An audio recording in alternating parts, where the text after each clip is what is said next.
Hello दोस्तों, welcome to my YouTube channel. दोस्तों आज हम डिस्कस करेंगे इलेक्टोरल बॉन्ड्स की। एक ऐसा बॉन्ड्स दोस्तों जो सरकार द्वारा पार्लियामेंट में पास करके लाया गया और वो धीरे धीरे एक घोटाला का रूप लेते हुए मार्केट में आज निकल के आ रहा है। जब न्यूज़ में इसके बारे में डिस्कस हो रही है और दोस्तों न्यूज़ में रातों रात इसलिए डिस्कस नहीं हुआ क्योंकि दोस्तों जब सुप्रीम कोर्ट में इलेक्टोरल बॉन्ड्स के लिए केस किया गया है, तब सुनवाई का डेट डाला गया है, तब जाकर न्यूज़ वालों ने इस पर डिस्कस करना स्टार्ट किया है। दोस्तों दोस्तों एक एक करके हम आपको पूरा एक्सप्लेन करेंगे इलेक्ट्रल बॉन्ड्स में क्या बुराई है, क्या अच्छाई है और सरकार अपने फायदे के लिए इसको कैसे कैसे मार्केट में लाती है। तो दोस्तों उससे पहले हम आपको बता दें कि दोस्तों इलेक्टोरल बॉन्ड जो है घोटाला ऐसा घोटाला है जो सिर्फ इलेक्शन के लिए खतरा नहीं बल्कि दोस्तों इलेक्शन से रिलेटेड लेकर पूरे देश के लिए खतरा हुआ, क्योंकि दोस्तों जब इलेक्शन ही पूरा पूरा फेक हो जाएगा और उससे खतरा होने वाला डेमोक्रेसी खतरे में आ जाएगी, तो डेमोक्रेसी के बाद दोस्तों पूरा का पूरा कॉन्स्टिट्यूशन जो हमारा है, संविधान जो है वो पूरा का पूरा वैल्यूलेस हो जाएगा। तो दोस्तों जब वैल्यूलेस हो जाएगा हमारा कॉन्स्टिट्यूशन, तो इसका मतलब दोस्तों आपका देश खतरे में है। तो चलिए दोस्तों एक एक करके हम आपको सब कुछ एक्सप्लेन करेंगे इलेक्टोरल बॉन्ड्स के बारे में। लेकिन दोस्तों उससे पहले आप हमारे चैनल पर नए हैं तो प्लीज़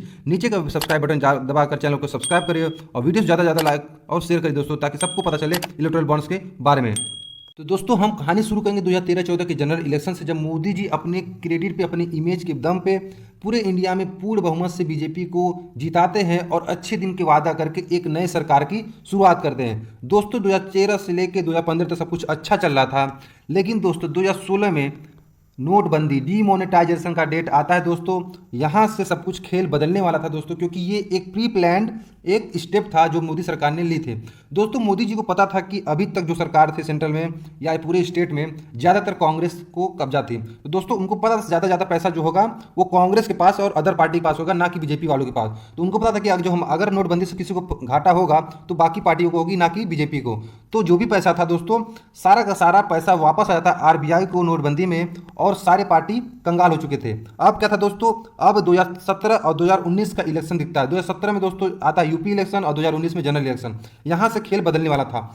2017 के इलेक्शन में दोस्तों किसी तरह यूपी इलेक्शन जीत जाती है पूर्ण बहुमत से और योगी सरकार बना लेते हैं। लेकिन दोस्तों वहाँ से जब अब मोदी जी को समझ में आता है कि अब जो है चीज़ें इतनी आसान नहीं होने वाली है, 2019 के जनरल इलेक्शन में उनको बहुत मेहनत करना पड़ेगा, बहुत कोशिश करना पड़ेगा, क्योंकि दोस्तों 2016 में जो नोटबंदी हुई थी और जीएसटी लाने की वजह से पूरे देश में लोग परेशान थे और मोदी सरकार से नाराज थे।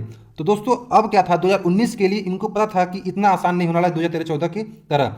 तो अब इनको पता था कि अगर 2019 में जीतना है तो कोई और चारा हमें डालना पड़ेगा, कोई और तरकीब लगाना पड़ेगा। और वो दोस्तों तरकीब जनरल इलेक्शन के लिए इलेक्टोरल बॉन्ड के रूप में निकल के आती है मोदी सरकार द्वारा।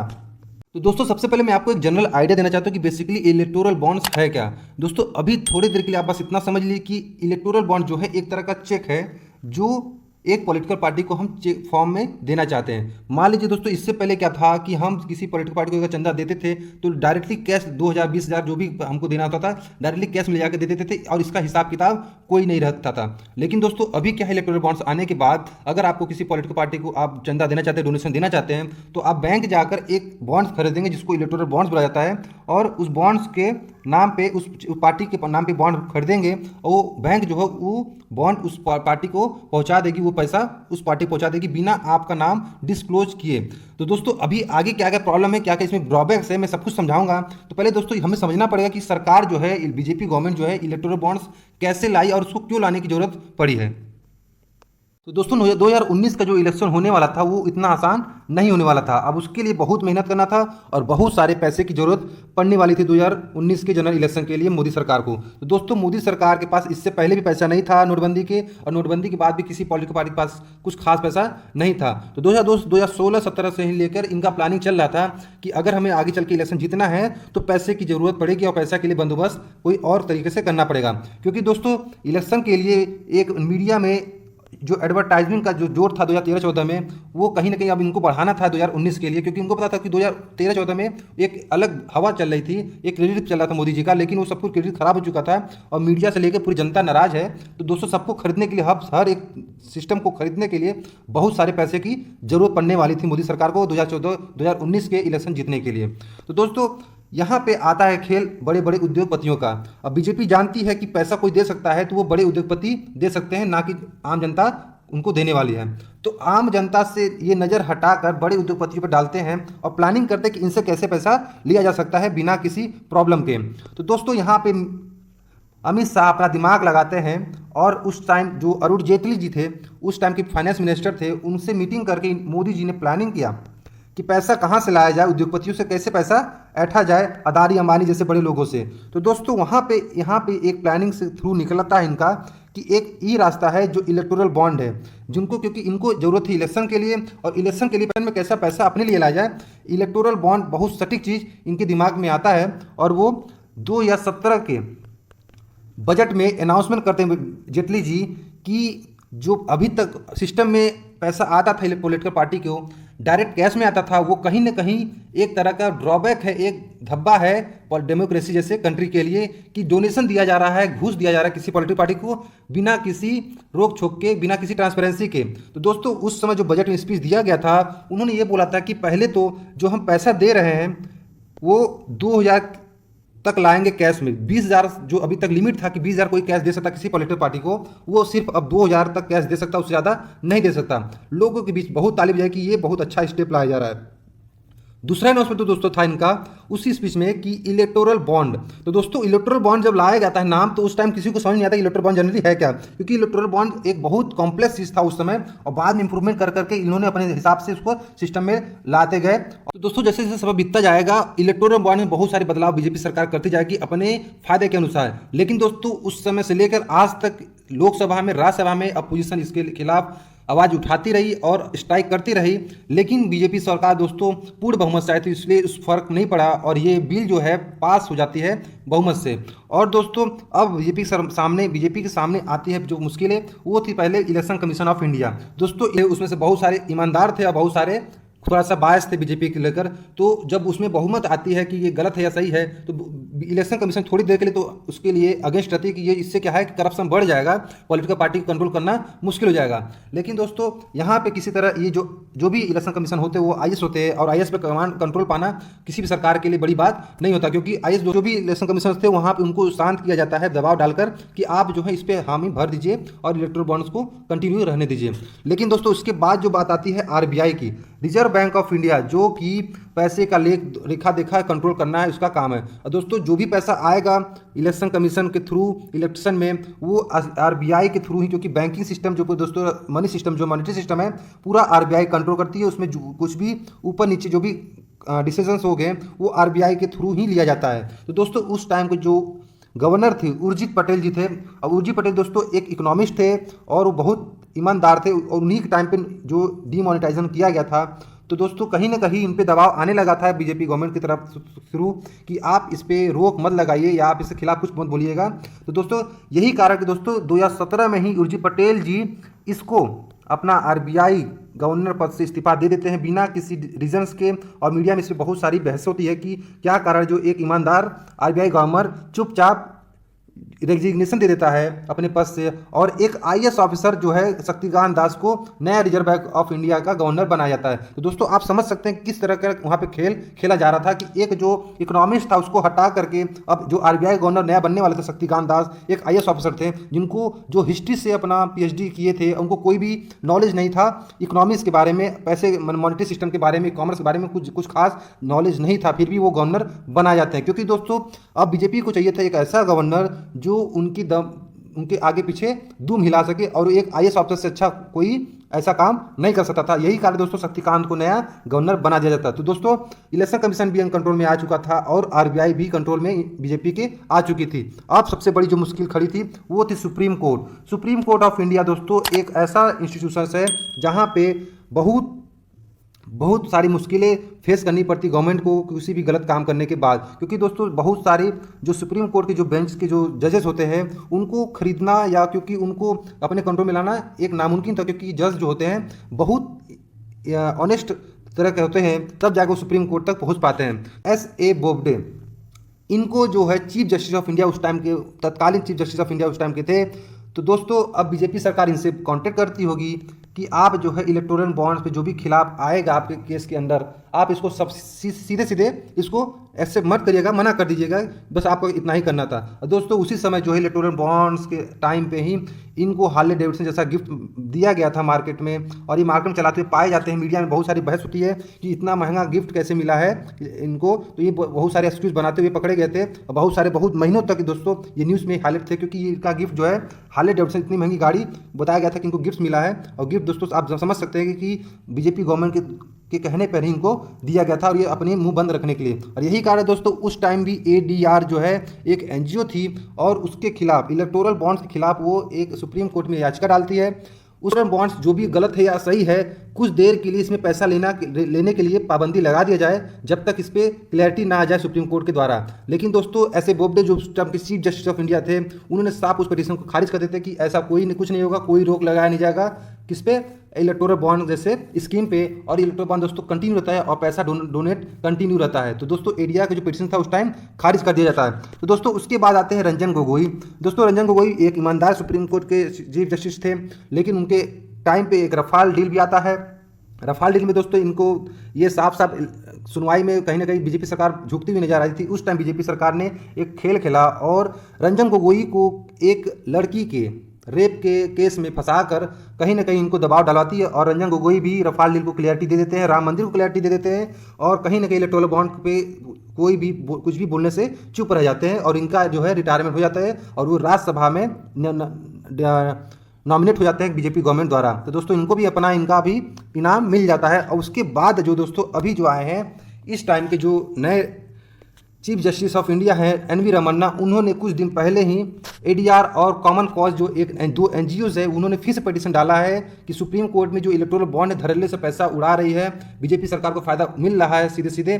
तो दोस्तों NV रमन्ना उस पिटीशन को एक्सेप्ट कर चुके हैं और इस पर जल्दी जल्दी सुनवाई होने वाली है। तो दोस्तों अब हम आपको बताएंगे कि ऐसा कैसे प्रूफ मिल रहा है आपको कि मार्केट में जो है धड़ल्ले से करप्शन बढ़ रहा है, डोनेशन बढ़ रहा है। तो दोस्तों बहुत सारे लोगों के मन में डाउट होगा कि ऐसा नहीं हो सकता कि बीजेपी जो है इलेक्टोरल बॉन्ड के थ्रू करप्शन कर रही है, दोस्तों के अंदर घोटाला कर रही है। दोस्तों ये एक डाटा है जो एक जनरल इलेक्शन में जो एक्सपेंसेस हुआ था, खर्चा हुआ था, उसका एक डाटा है। आप देख सकते हैं दोस्तों कि 1998 में कितना कम खर्चा हो जाता था, लगभग 9,000 करोड़ रुपया खर्चा किया गया था। वही दोस्तों 2019 के जनरल इलेक्शन की बात करें तो वहाँ 55,000 करोड़ खर्चा किया गया था जनरल इलेक्शन के टाइम पे। तो दोस्तों उसमें अगर भाग की बात करें कितना रेशियो था किसका, तो दोस्तों 2014 की अगर बात करें तो बीजेपी गवर्नमेंट जो है 11-12 हज़ार करोड़ रुपया खर्चा की थी और वही जो है दोस्तों 7 से 8 हज़ार करोड़ सिर्फ कांग्रेस ने की थी। और 2019 में भी दोस्तों आप देख सकते हैं 7 से 8 हज़ार करोड़ कांग्रेस ने अभी भी किया था 2019 के जनरल इलेक्शन में। लेकिन दोस्तों 28,000 करोड़ सिर्फ अकेले 2019 के इलेक्शन में बीजेपी कर चुकी है।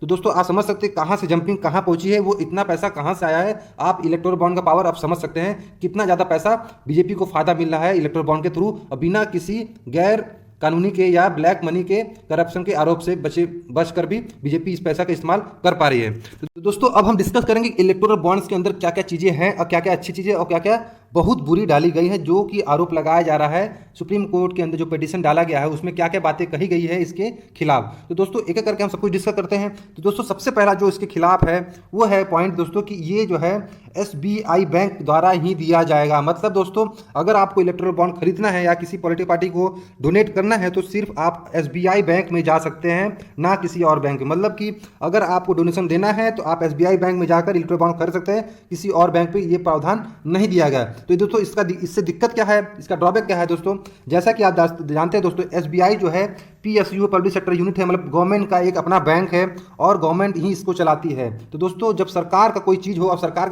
में आप कुछ करने जाएंगे तो वो सरकार के हाथ में सब कुछ हो जाएगा। मतलब कि अगर मैं पैसा देने जाया कांग्रेस को या किसी सपा को दूसरे पार्टी को तो SBI तो डिस्क्लोज नाम नहीं करेगी मार्केट में कि किसने कांग्रेस को पैसा दिया, किसने TMC को पैसा दिया। लेकिन SBI का जो सिस्टम है वो पूरा का पूरा सेंट्रल गवर्नमेंट के कंट्रोल में है, मतलब कि बीजेपी के कंट्रोल में है। अब बीजेपी क्या करेगी, जो भी इंफॉर्मेशन चाहेगी SBI से अपने पास निकाल लेगी और उसको पता चल जाएगी कौन आदमी कितना डोनेट कर रहा है उसके खिलाफ या दूसरे पार्टी को। तो दोस्तों जो पैसा देने वाला इंसान है, जो ट्रांसपेरेंसी की बात की जा रही है कि ट्रांसपेरेंट रहेगा, किसी को कुछ नहीं पता चलेगा कि कौन किसको दिया है। लेकिन यहाँ पे इसको बीजेपी को फायदा हो रहा है कैसे कि SBI उसके कंट्रोल में है और SBI से वो अपने लिए जानकारी निकाल सकता है कि कौन अपोजिशन पार्टी में पैसा दे रहा है, उसके खिलाफ पैसा दे रहा है। तो दोस्तों दूसरा जो इसके अंदर ड्रॉबैक है वो है ये है कि लिमिटेशंस नहीं है। मतलब कि अगर आपको किसी पॉलिटिकल पार्टी को पैसा देना है तो उस पर एक लिमिट होना चाहिए, कैप होना चाहिए, इससे ज़्यादा आप पैसा किसी पॉलिटिकल पार्टी को नहीं दे सकते। लेकिन दोस्तों इसमें उल्टा है कि कम से कम का प्रावधान दिया गया कि कम से कम 1,000 आप ले सकते हैं, इससे कम नहीं ले सकते। मतलब कि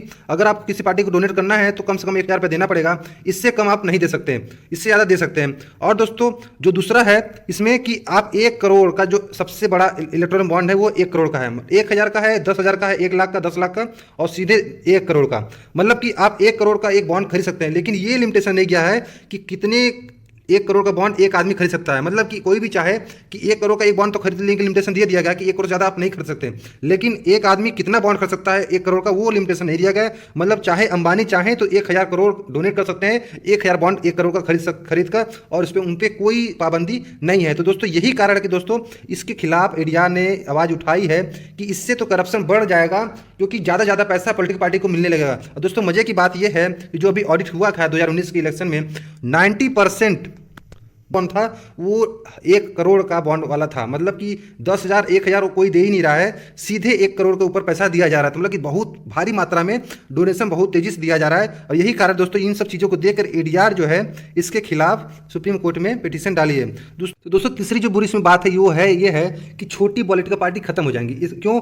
क्योंकि दोस्तों इसके जो प्रोसीजर है उसमें लिखा गया कि 1% वोट जनरल इलेक्शन में उसको मिला हो, उसी पॉलिटिकल पार्टी को अगले इलेक्शन में इलेक्टोरल बॉन्ड के थ्रू पैसा मिल सकता है। मतलब कि दोस्तों इससे पहले जो भी विधानसभा या लोकसभा के इलेक्शन हुआ होगा उसमें अगर आप 1% वोट नहीं पाए थे पूरे वोटों का, तो आपको अगले इलेक्शन में इलेक्टोरल बॉन्ड के थ्रू पैसा आपको नहीं मिल सकता, आपको आपके नाम पे इलेक्टोरल बॉन्ड नहीं बन सकता बैंक में।